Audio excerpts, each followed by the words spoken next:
This whole thing is damn mysterious. It all started with that worthless, incoherent planning map. There were 5 of us. We were doing preliminary surveys for the city's newly approved Luyuan paper industry project. To put it bluntly, we were looking for a place with beautiful scenery, but also a godforsaken place to dig pits and bury pollution.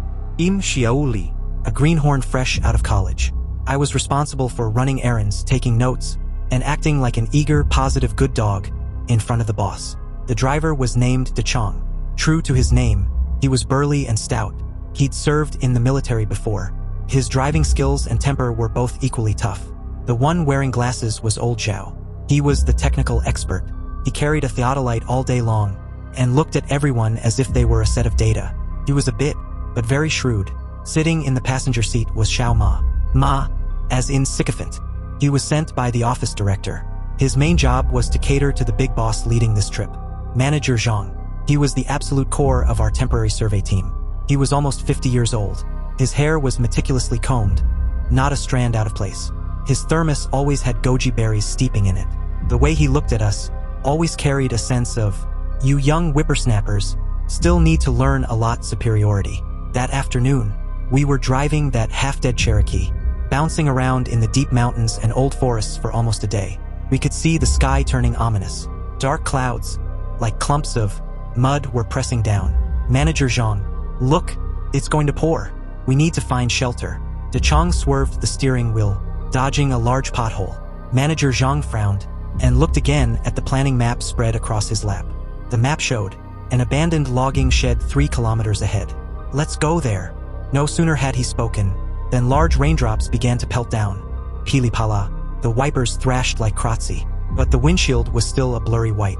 The Cherokee gave a wheeze and very cooperatively stalled. Holy crap! De Chong slammed his fist on the steering wheel, breaking down at the worst possible moment. The few of us quickly got out of the car. The rain was eerie. It was heavy and cold. In a few seconds, we were drenched to the bone. In the middle of nowhere, there wasn't even 1 bar of cell signal. Just as we were despairing, old Zhao suddenly pointed to a mountain hollow not far away. His voice distorted. What's that? We looked in the direction he was pointing. Through the curtain of rain, we could vaguely make out a cluster of dark rooftops. It was a village. That's strange. Old Zhao adjusted his glasses, which were slipping from the rain. I've checked the satellite and topographic maps of this area countless times. I've never seen a village here before. Manager Zhang was also stunned, but he quickly regained his composure. Who cares if it's on the map? Let's go take shelter from the rain first. It's probably been abandoned for a long time, and the maps aren't updated in time. Go! With that command, the 5 of us ran like refugees, stumbling through the mud towards the village. At the village entrance, there was a crooked stone tablet. The characters on it were obscured by moss, unreadable. The entire village was lifeless, without a single light. Not a single dog barked. Rainwater washed over the dirt roads, forming streams of yellow mud. We didn't dare enter the civilian houses, which looked like they could collapse at any moment. Finally, at the end of the village, we found a relatively sturdy cowshed. Although it was also completely empty inside, at least it offered shelter from the rain. The 5 of us huddled under the cowshed's eaves, soaked to the bone, and utterly miserable. De Chong tried to start a fire, but the firewood was so wet you could wring water from it. We could only lean against each other, huddling for warmth. The rain showed no signs of stopping. Night had completely fallen, and that's where the story begins. It was probably past midnight. As we were all drowsy from the cold, a faint, ethereal singing drifted over. How to describe that voice? It was both alluring and soft, like a feather tickling your heart. It sounded particularly abrupt amidst the rushing rain. Who's singing? Xiao Ma shivered with fright.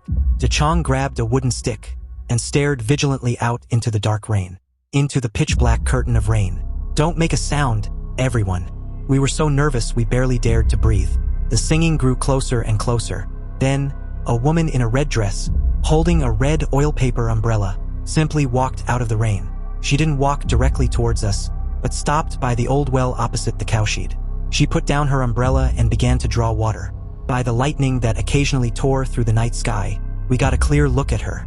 She was beautiful. Not a breathtaking kind of beauty, but one that made your bones tingle. Her long hair, dripping wet, clung to her cheeks and neck. Her red dress was also soaked by the rain, tightly clinging to her shapely figure. Her movements were slow, bending at the waist to draw water, Every movement carried an indescribable allure.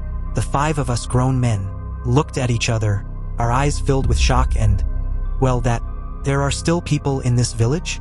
Xiao Ma stammered, asking.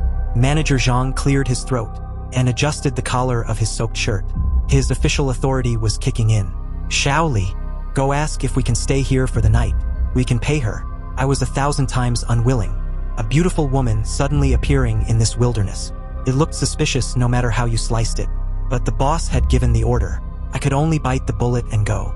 Just as I was about to take a step, the woman seemed to hear our movement. She turned her head and gave us a captivating smile. With that smile, I felt like my soul had been snatched away. Carrying her bucket, she moved with graceful steps and walked towards us. Gentlemen, are you playing Fight the Landlord here? Her voice was even more pleasant than her singing. Soft and gentle, with the charming lilt of a Wu dialect. Manager Zhang had already stepped forward to greet her, putting on his most amiable and approachable leader's demeanor. Ah, young lady, we're from the city here for a survey. Our car broke down on the road. We were hoping to stay at your place for the night to get out of the rain. The woman covered her mouth and chuckled softly. Out here in the wilderness and my home is small. I'm afraid it can't accommodate so many people. But you all look quite pitiful.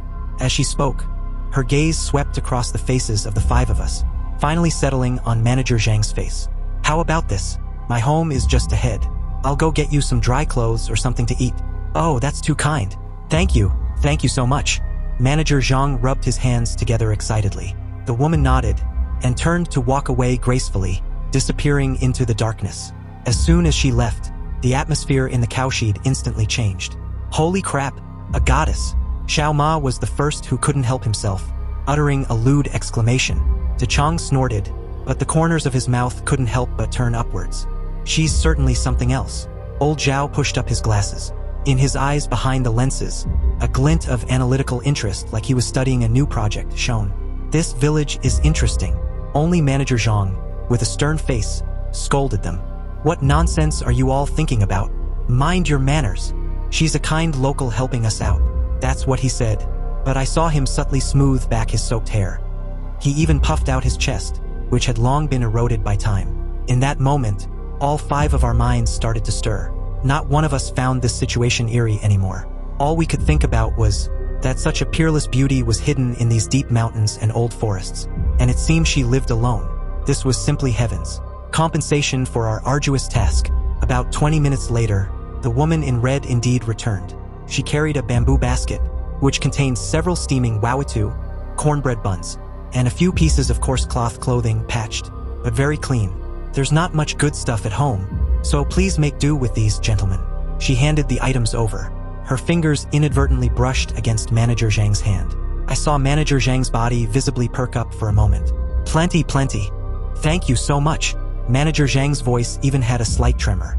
The few of us, like hungry wolves, divided the wawatu and gobbled them down, and surprisingly, these wawatu were quite fragrant. The woman watched us eat, not speaking. She simply leaned against a pillar in the cowshed, watching with a sweet smile. Her gaze flowed over each of us like water, making you feel as if she was paying special attention to you. After eating and changing into dry clothes, we felt much warmer, but the fire in our hearts burned even brighter. The rain was still falling. We couldn't stay in the cowshed forever. Manager Zhang again began to negotiate with the woman, asking if they could go to her house. Even sleeping on the floor would be fine. The woman looked troubled. My house is really too small. There's only 1 room and 1 bed. As a woman, it's not convenient for me. As soon as she said that, the breathing of us men grew heavy. 1 room, 1. Xiao Ma said sourly. Manager Zhang is truly dedicated to his work, isn't he? De Chong spat on the ground. Old Zhao, however, remained silent. He merely adjusted his glasses, his gaze dark as he watched the direction Manager Zhang had disappeared in. I also remained silent. A strange unease began to spread within me. Each of us harbored ulterior motives, but we all pretended to be righteous. We all wanted that woman, but no one dared to speak it aloud, because once it was spoken, it would be an admission of our lust and depravity, especially in front of colleagues and our boss. This hypocritical, unspoken understanding was more chilling than the downpour outside. After about half an hour, Manager Zhang returned. He was soaking wet again, but his face was flushed with a satisfied glow. He looked utterly content. The car's fine, everything's good. None of us asked him if he had actually gone all the way to the car. We all knew clearly. He definitely hadn't gone far. He was somewhere in this village, with this woman. I dared not think further. Manager Zhang had set a precedent. What followed was only natural. It was as if a rule, once broken, would lead everyone to madness. Not long after Manager Zhang returned, Dechang suddenly clutched his stomach. He let out an ouch and squatted down. "What's wrong?" we asked. "I can't take it anymore. My stomach hurts. I guess I ate those steamed corn buns too quickly earlier. I need to relieve myself," Dechang said with a pained expression. Xiao Ma quickly said, "It's pitch black outside. I'll go with you." "No need. I'm a grown man. I can go by myself." "Do I still need someone to accompany me?" Dechang glared at him. Then he turned to the woman in red and forced a smile uglier than a grimace. "My dear, where's a convenient place around here?" The woman pointed towards the village. "There's an outhouse on the east side. It's just a bit far." "No problem." Dechang clutched his stomach and dashed out. The rest of us inwardly sneered again. Damn it, it's the same old trick. He ate those steamed corn buns with more relish than anyone earlier. Now he says his stomach hurts? Who's he kidding? Manager Zhang must have succeeded just now. He felt jealous. He also wanted to go out and try his luck. Sure enough, Dechang was gone for another half an hour. When he returned, he also looked radiant. He even had a swagger in his step, and was humming an off-key tune. Next, it was old Zhao's turn. This tech geek's excuse was much more clever. He suddenly exclaimed, "My theodolite! I ran too fast just now. It might have fallen in the village. That's my livelihood. It's tens of thousands of yuan. I have to go look for it." This excuse was flawless. Everyone knew. Old Zhao valued his instruments more than his life.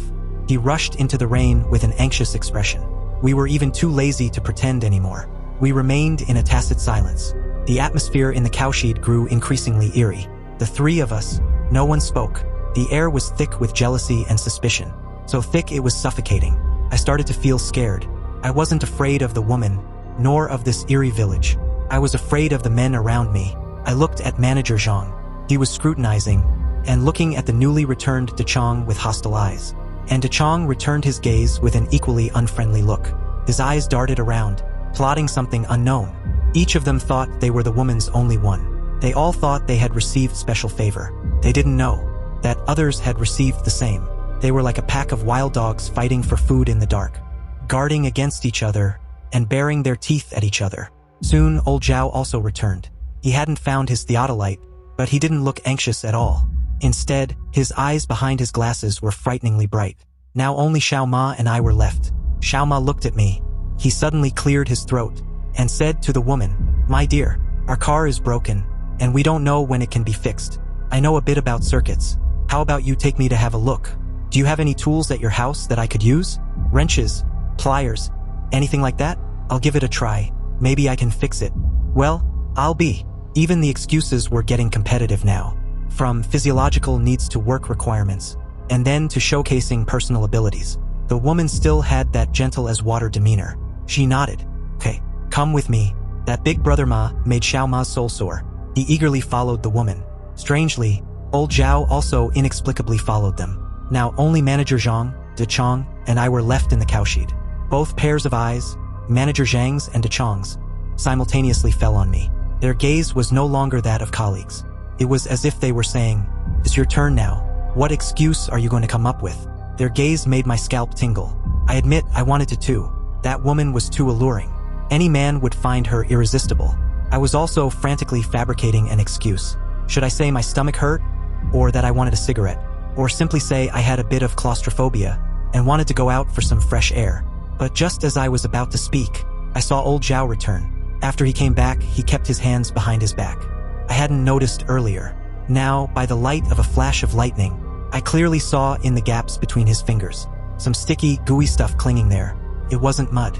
My heart sank with a jolt. What the hell was that? Just then, a piercing scream came from the direction of the village entrance. It was Xiao Ma's voice. Something happened. Dechang was the first to react. He grabbed a wooden stick and was about to rush out. Manager Zhang grabbed him. His face was ashen. "Don't move. Nobody move." We were all stunned. One of his subordinates was in trouble, but the boss wouldn't let us go save him.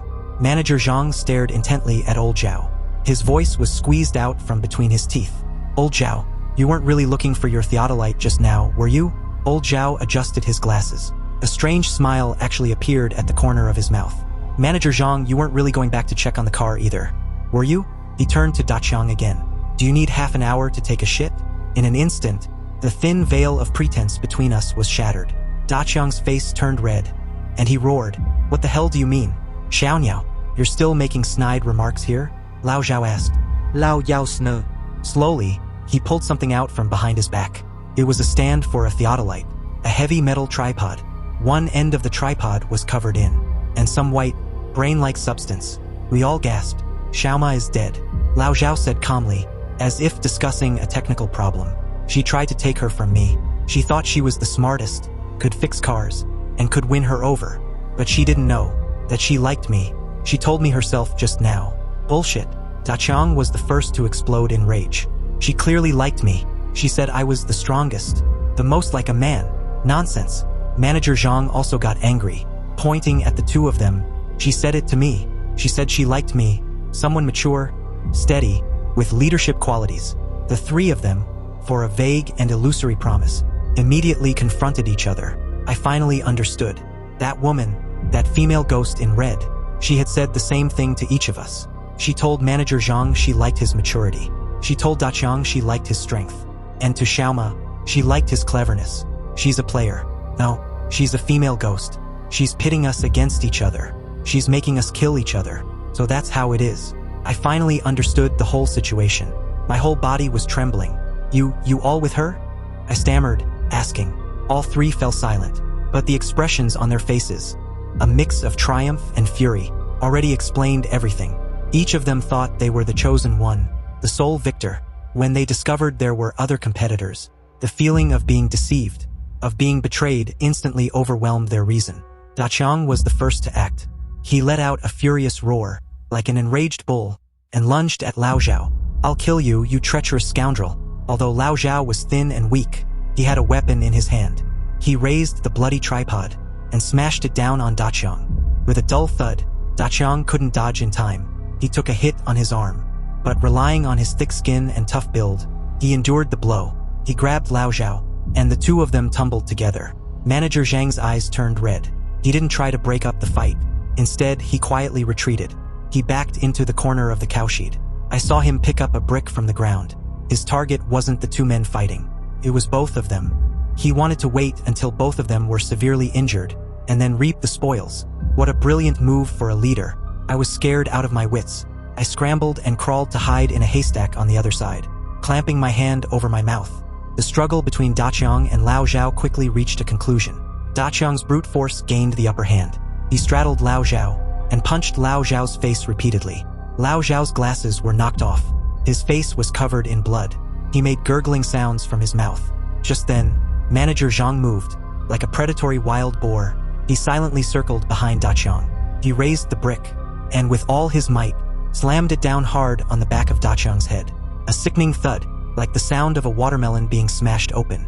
Da Qiang's body stiffened abruptly, then slumped softly onto Lao Zhao's body. Only Manager Zhang's heavy breathing remained in the cowshed, and the groans of the dying Lao Zhao. Manager Zhang threw away the brick, wiped the blood splattered on his face, and looked down at Lao Zhao on the ground. A sinister smile spread across his face. Now she's mine. He didn't notice that in the haystack, there was still me, a living spectator. Manager Zhang didn't kill Lao Zhao immediately. He walked to the entrance of the cowshed, and facing the dark, heavy curtain of rain outside, he shouted loudly like a victorious king, "Come out! I won! They're all dead. Now it's just me." He was calling out to that woman. However, the rain curtain remained silent. There was no response. "Didn't you say you liked me?" I cleared all obstacles. Manager Zhang's voice began to grow agitated and frantic. Suddenly, Lao Zhao on the ground moved. He used his last ounce of strength and pulled something out from his embrace. It was a small folding knife. He flicked open the blade and fiercely stabbed at Manager Zhang's ankle. Manager Zhang let out a scream of agony. Blood streamed from his foot. He stumbled and fell to the ground. Lao Zhao, who usually seemed like the most harmless tech geek, showed a surprisingly fierce burst of strength before dying. He dragged his half-dead body and lunged at Manager Zhang again. The two of them, one with an injured foot and one on the verge of death, began their most primitive, savage struggle in this pool of blood. I hid in the haystack, watching this hellish scene before me. I drooled with a perverse fascination. Is this what people are like? These were my colleagues and leaders who usually acted so respectable, yet for a fleeting, empty desire, for the provocation of a female ghost, they could become more terrifying than beasts. In the end, Manager Zhang proved to be superior. Although his foot was injured, he still had physical strength. He rolled over and pinned Lao Zhao down, choking his neck and pressing his knee firmly against his chest. Lao Zhao's face turned from red to purple. His limbs twitched weakly a few times, then became completely still. Manager Zhang had killed everyone. He won. Slowly, he crawled up from the ground, dragging an injured leg, a crazed smile on his face. He turned around, and then he saw me. Our gazes met. First, there was shock in his eyes, then realization, and finally, undisguised murderous intent. Xializi. He drew out the sound of my name and walked towards me step by step. What have you seen? I shook my head frantically and stammered incoherently. Manager Zhang, I didn't see anything. I don't know anything. If you've seen it, you can't be left alive. He smiled even more happily. I originally wanted to keep you alive to give a proper account when we returned. But now it seems that's not possible. Do you know? She said she only wanted to choose one person to stay and accompany her. Now that person can only be me. He lunged at me. The instinct for survival made me burst forth with unprecedented strength. I quickly rolled to the side, dodging his attack. Then I scrambled out of the cowshed, using both my hands and feet. Outside was a torrential downpour and endless darkness, but it was better than staying in that slaughterhouse. Manager Zhang was in hot pursuit behind me, cursing incessantly. I couldn't see anything and could only run forward by feel. The mud underfoot slowed me down considerably. I could hear Manager Zhang's breathing getting closer and closer. Just as I was about to despair, my foot tripped on something. I fell forward. I landed on a pile of cold, hard objects. I reached out and felt it. It was a metal instrument. It was Lao Zhao's theodolite. I instinctively grabbed the weapon. I rolled over. A flash of lightning streaked across the sky, illuminating Manager Zhang's distorted, murderous face. He had already lunged in front of me. I closed my eyes, and with all my strength, swung the instrument in my hand at his head. A dull thud. The world went silent. I don't know how long I sat there. The rain gradually stopped. A sliver of dawn appeared on the horizon. Manager Zhang's corpse lay beside me. His eyes were wide open, as if he couldn't believe that the one who ultimately killed him was me, the most unremarkable person. Not far away, in the cowshed, lay the bodies of 3 others, Daqiang, Lao Zhao, and Xiaoma. When we 5 arrived, we were a team. Now only I remained. I won this bloody battle royale, but I couldn't feel happy at all. I only felt cold, a cold that seeped into my bones. Just then, that familiar singing started again. The woman in the red dress, holding that red oil paper umbrella, emerged gracefully from the depths of the village. She walked up to me, looked down at me, then at Manager Zhang beside me, and then at the 3 corpses in the cowshed. There was no surprise on her face, not even the joy of victory. Her gaze was like that of someone admiring a newly completed work of art, a twisted masterpiece sculpted from blood and humanity. You won, she said softly, her voice carrying a hint of satisfied amusement. I looked up at her. At this point, I was no longer afraid. Fear, pushed to its extreme, was numbness. What exactly are you? I asked hoarsely. She smiled, laughing so hard her body trembled. I've been waiting here for a very, very long time, waiting for someone who could truly stay and accompany me. So, all of this was your design? My voice trembled. I merely gave you all a chance to choose. She stopped smiling, and her eyes grew profound. I told Manager Zhang that I liked his power. I told Daqiang that I was infatuated with his strength. I told Old Zhao that I admired his wisdom. I told Xiaoniao that I favored his cleverness. I merely blew a gentle breath upon the fire in your hearts. She squatted down, extended a pale, icy finger, and gently wiped away the bloodstains on my face. That icy touch, however, sent a shiver through me, as if a strange warmth surged through my entire body. They were all too simple. She leaned close to my ear, her breath like orchids, yet that breath carried the chill of a tomb. They only wanted to possess me, only you, little Li. It was the first time she had called me by name, her voice as soft as a lover's whisper. You are different. You saw the demons in their hearts, and then you personally killed them all. She gazed into my eyes, as if to see through to my soul. Your world can never go back. You've killed 4 colleagues. Even if you walk out of here, the rest of your life will be spent in prisons and interrogation rooms. Their ghosts will haunt you for a lifetime. Her words were like a knife, piercing through my last illusions. Yes, I couldn't go back. I looked at her. Her exquisite face held a captivating, bewitching magic. Then she smiled enchantingly and extended her hand to me. The gate to my world is opening for you. I looked at her flawless, pale hand, devoid of any trace of blood, then at my own hands, stained with the blood and brains of my colleagues. I hesitated. She didn't urge me, just watched me silently, her eyes full of patience and understanding. It was as if she knew what choice I would ultimately make. The sun came out. Golden rays illuminated the village, and also the bloody mud beneath our feet. Slowly, I raised my hand. I smiled, a smile of release. I grasped her hand. Her hand was very cold, like 10,000-year-old ice. My hand, however, still carried the residual warmth of recent slaughter. Ice and fire, human and ghost intertwined at this moment. She pulled me to my feet.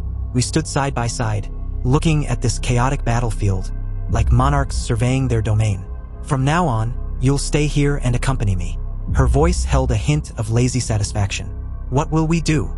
I asked. She turned her head, stood on tiptoe, and whispered something in my ear. Wait for the next group of people to arrive. Look at this place, with its beautiful mountains and clear waters, this godforsaken place. Isn't this exactly the treasure land you were looking for? Someone will always come. I shuddered, and immediately understood her meaning. I looked at her. She looked at me too. In each other's eyes, we both saw the reflection of our own kind. The red-dressed ghost woman hadn't left. She had merely found a new accomplice. Later, no one ever saw again. That exploration team from Luyuan Paper. The 5 of them, along with a dilapidated Jeep Cherokee, vanished as if evaporated from the earth, disappearing into those remote, unfrequented deep mountains. It became an unsolved mystery. Occasionally, lost backpackers or hunters would say that, on a stormy night in the mountains, they had seen an ancient village, isolated from the world.